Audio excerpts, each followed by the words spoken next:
Hello everyone, SS here and pocket tech. I'm back again with another video. Title and thumbnail చూసి shock అవ్వద్దు. నా iPhone 17 Pro Max అయితే కింద పడింది. 3 weeks back నేను OnePlus 15 purchase చేశాను. OnePlus 15 అండ్ OnePlus 13 ని రివ్యూ చేస్తున్నాను. రివ్యూ కోసం కెమెరా శాంపుల్స్ అయితే క్యాప్చర్ చేస్తున్నాను. లాస్ట్ వీడియోలో మీరు ఆల్రెడీ చూసే ఉంటారు. 13 కి 15 కి కంపారిజన్ వీడియో అయితే చేశాను. సో ఈ వీడియో చేస్తున్నప్పుడు కాంక్రీట్ మీద అయితే ఐఫోన్ 17 Pro Max, OnePlus 13 రెండు కింద పడ్డాయి. OnePlus 13 వచ్చేసి నా ఫ్రంట్ పాకెట్ లో ఉంది.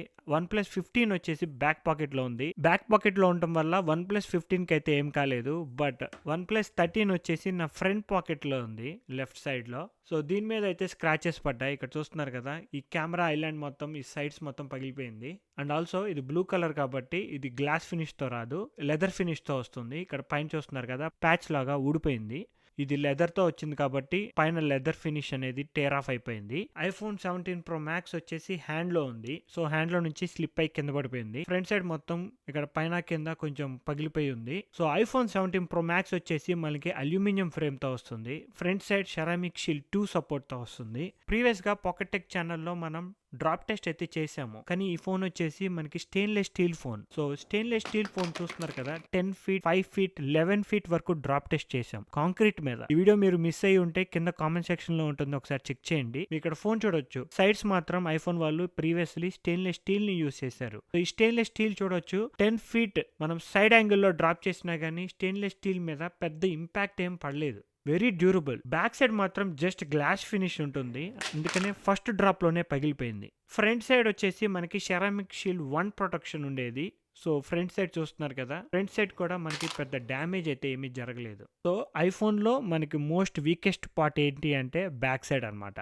యాపిల్ వాళ్ళు ఏం చేశారంటే టైటానియం ఫినిష్ కి అప్గ్రేడ్ చేశారు ఐఫోన్ 15 అండ్ ఐఫోన్ 16 సిరీస్ కి. టైటానియం ఫినిష్ లాస్ట్ 1.5 year గా యూజ్ చేస్తున్నాను. ఈ ఫోన్ కూడా చాలా సార్లు కింద పడింది, అండ్ దీనికి నేను కేసు కూడా యూజ్ చేస్తున్నాను. అందువల్ల నాకు టైటానియం ఫినిష్ మీద పెద్ద స్క్రాచెస్ ఏం పడలేదు, చిన్న చిన్న స్క్రాచెస్ కూడా లేవు. కాకపోతే ఇప్పుడు ఐఫోన్ వాళ్ళు ఐఫోన్ 17 సిరీస్ కి అల్యూమినియం ఫ్రేమ్ కి అయితే అప్గ్రేడ్ చేశారు. కాకపోతే బ్యాక్ సైడ్ కూడా మనకి అల్యూమినియం ఫ్రేమ్ ఉండటం వల్ల, ఇంతకు చెప్పాను కదా ఐఫోన్ లో weakest point is back side అని చెప్పి, ఇప్పుడు ఐఫోన్ 17 Pro Max కి వచ్చేసరికి వీకెస్ట్ పాయింట్ ఈస్ సైడ్స్ అయింది. బ్యాక్ సైడ్ అల్యూమినియం ఇచ్చినప్పుడు సైడ్స్ కూడా అల్యూమినియం చేసేసారు. సో దీని వల్ల సైడ్స్ అనేవి కొంచెం వీక్ అయ్యాయి. సో నా ఫోన్ కింద పడినప్పుడు ఫ్రంట్ పార్ట్ అయితే పగిలింది. నేను స్క్రీన్ గార్డ్ యూస్ చేయడం వల్ల ఆ ఇంపాక్ట్ వచ్చేసి స్క్రీన్ గార్డ్ మీద పడింది.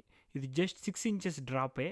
సో ఇక్కడ చూస్తున్నారు కదా, ఈ స్క్రీన్ గార్డ్ అనేది మొత్తం పగిలిపోయింది. ఒకవేళ నేను స్క్రీన్ గార్డ్ కనుక యూజ్ చేయకపోయి ఉంటే స్క్రీన్ పగిలిపోయేది. ఈ ఇంపాక్ట్ మొత్తం స్క్రీన్ గార్డ్ తీసుకుంది. అందుకనే మీరు మంచి క్వాలిటీ ఉన్న స్క్రీన్ గార్డ్ యూస్ చేయడం very important. It can take impacts. And next back side విషయానికి వస్తే, ఇక్కడ చూడొచ్చు బ్యాక్ సైడ్ అయితే ఇంపాక్ట్ ఏం పడలేదు because of the case. But case ఉంది కాబట్టి బ్యాక్ సైడ్ బతికిపోయింది. కానీ బ్యాక్ కింద చూసుకుంటే మీకు ఇక్కడ కూడా సెరామిక్ షీల్డ్ 1 ప్రొటెక్షన్ ఉంది, కానీ ఇది గ్లాస్ కాబట్టి కింద పడినప్పుడు పగిలే ఛాన్సెస్ ఎక్కువ ఉంటాయి. ఇక్కడ కూడా అల్యూమినియం ఫ్రేమ్ ఇచ్చుంటే ఇంకా బాగుండేది. మనకి మ్యాక్సేఫ్ సపోర్ట్ కానీ వైర్లెస్ ఛార్జింగ్ సపోర్ట్ పోతుంది. అల్యూమినియం ఫ్రేమ్ నుంచి కరెంట్ అనేది పాస్ అవ్వదు. సో బ్యాక్ సైడ్ ఎంతో కొంత గ్లాస్ యూస్ చేయాల్సిందే.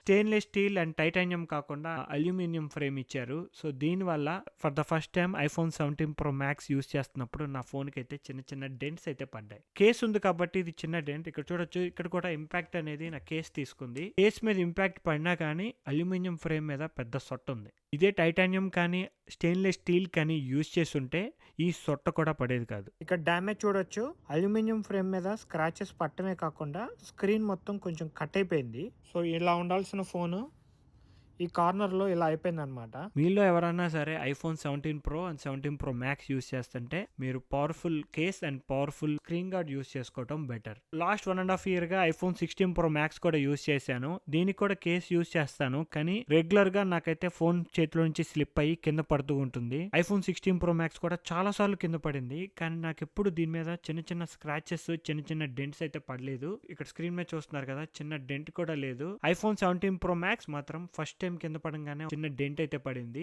అల్యూమినియం ఫ్రేమ్ అనేది కొంచెం డౌన్ గ్రేడ్ లా కనిపిస్తుంది నాకైతే. అట్లీస్ట్ టైటానియం యూస్ చేయకపోయినా స్టెయిన్లెస్ స్టీల్ యూస్ చేసినా పర్లేదు. యాపిల్ వాళ్ళు ఐఫోన్ 18 ఆర్ 19 సిరీస్ లో అన్న టైటానియం కానీ లేదు అంటే అంతకన్నా బెటర్ డ్యూరబుల్ ప్రొటెక్షన్ అనేది సైడ్స్ లో ఇస్తారని కోరుకుంటున్నాను. సో ఇదైతే షార్ట్ వీడియో. నా ఐఫోన్ 17 Pro Max కి అయితే చిన్న ఇన్సిడెంట్ జరిగింది. నా ఎక్స్పీరియన్స్ షేర్ చేసుకుంటున్నాను సో దట్ ఎవరికన్నా హెల్ప్ఫుల్ గా ఉంటుందని. మీకు కనుక ఇంకేమైనా క్వశ్చన్స్ ఉంటే let me know in the comment section below. మీకు కనుక ఈ వీడియో నచ్చినట్టయితే ప్లీజ్ లైక్, షేర్ అలానే ఇలాంటి మరిన్ని వీడియోస్ చూడాలి అనుకుంటే please subscribe to pocket tech.